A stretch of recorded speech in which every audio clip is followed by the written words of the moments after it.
Hello student, this is Akanksha Sharma. You are watching my YouTube channel. Next chapter आपकी book का adjustment in preparation of financial statement है। अभी हमने without adjustments chapter पूरा finish किया है और अब ये आपके एडजस्टमेंट्स हैं सारी। तो पहले आपको मैं क्वेश्चन सॉल्व करने से पहले कुछ एडजस्टमेंट्स की एंट्रीज लिखा रही हूँ। पहले भी मैंने एंट्रीज तो बना रखी हैं, जनरल एंट्रीज में मैंने वहाँ पे शो किया हुआ है डिटेल में। यहाँ मैंने थोड़ा शॉर्ट में लिखा है, लेकिन ये एडजस्टमेंट्स आपको कैसे प्रॉफिट एंड लॉस में शो करनी है, कैसे ट्रेडिंग अकाउंट में और कैसे बैलेंस शीट में आएंगी, तो वो मैंने थोड़ा शॉर्ट में लिख रखा है। आप इसे एक बार सुनेंगे तो आपको समझ आ जाएंगे स्टूडेंट। तो स्टार्ट करते हैं। फर्स्ट है क्लोजिंग स्टॉक और इन्वेंट्री। क्लोजिंग स्टॉक क्या होता है? अनसोल्ड गुड्स, जो माल आपका बिका नहीं है वो आपका क्लोजिंग स्टॉक है, और नेक्स्ट ईयर वही क्या बन जाता है? Opening stock. ठीक है, ये आपको स्टूडेंट पता है।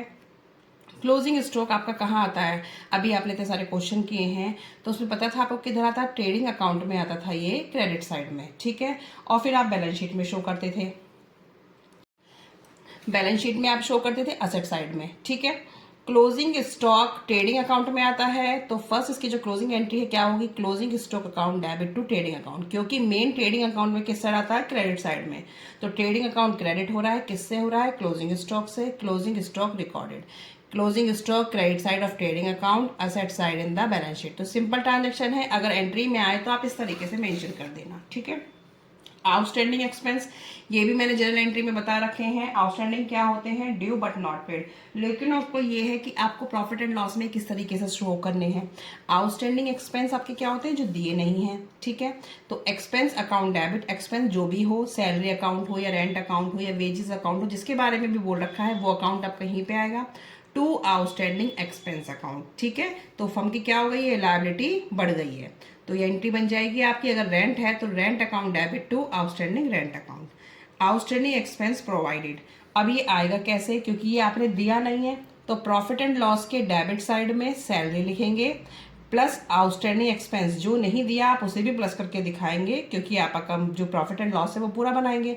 और बैलेंस शीट में लायबिलिटी साइड में आप क्या दिखाएंगे? ओनली आउटस्टैंडिंग अमाउंट, क्योंकि बैलेंस शीट में सैलरी नहीं आती, बैलेंस शीट में क्या आएगा? जो लायबिलिटी है, जो नहीं दिया वो आ जाएगा आपका आउटस्टैंडिंग। ठीक है, जब क्वेश्चन सॉल्व करेंगे आपको इजीली समझ आ जाएगा। अभी मैं आपको सिर्फ एडजस्टमेंट्स बता रही हूँ कि किस तरीके से आपको एडजस्टमेंट शो करनी है।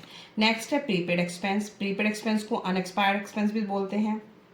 तो प्रीपेड एक्सपेंस भी आपके किस पे हो सकते हैं? जो आपने एडवांस में पे कर दिया, रेंट में दे दिया, सैलरी दे दिया, वेजेस दे दिया, तो ये आपकी असेट साइड में आता है। Prepaid expense account debit to expense account. अगर हमारे रेंट की एंट्री बना रहे हैं तो क्या होगी? Prepaid rent account debit to rent account. Rent हमारा क्रेडिट क्यों होगा? क्योंकि हमारे एक्सपेंस कम हो गए हैं। ठीक है, क्योंकि आपने एडवांस पे कर दिए हैं, तो उस बार के जो एक्सपेंस है वो कम हो जाएंगे। अब आप इसे शो कैसे करेंगे? प्रॉफिट एंड लॉस में डेबिट साइड में टू रेंट लिखेंगे, क्योंकि रेंट तो प्रॉफिट एंड लॉस में आता है, आपको पता है इनडायरेक्ट एक्सपेंस है। लेस कर देंगे प्रीपेड, क्यों? क्योंकि वो एडवांस है, उसमें से माइनस हो जाएगा, क्योंकि वो उस साल का नहीं है। अकाउंटिंग प्रिंसिपल आपका क्या कहता है? जो जिस साल के एक्सपेंसेस होते हैं वो उसी साल रिकॉर्ड होंगे।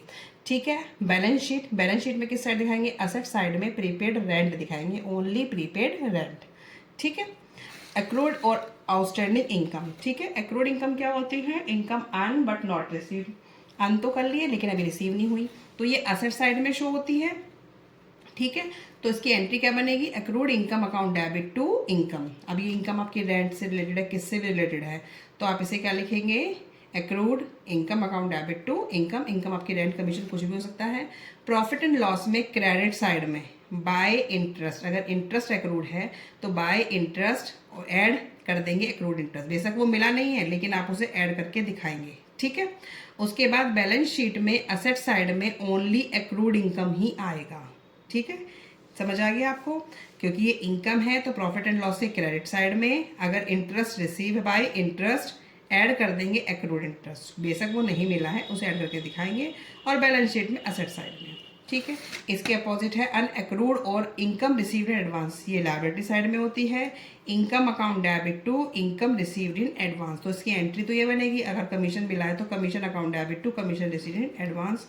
प्रॉफिट एंड लॉस अकाउंट में क्रेडिट साइड में अगर हमारे कोई रेंट मिल गया है एडवांस में तो bye rent less rent receive in advance, क्योंकि वो उस साल की इनकम नहीं है तो उस साल रिकॉर्ड नहीं होगी। एडवांस कोई भी आपका उस साल रिकॉर्ड नहीं होता है। और बैलेंस शीट में किधर दिखा देंगे, लायबिलिटी साइड में। क्यों, क्योंकि ये भी आपको प्रोवाइड करनी है सर्विस। आगे देखिए डेप्रिसिएशन। डेप्रिसिएशन पता है जो भी आपकी फिक्स असेट्स पे लगता है, fall in value of asset.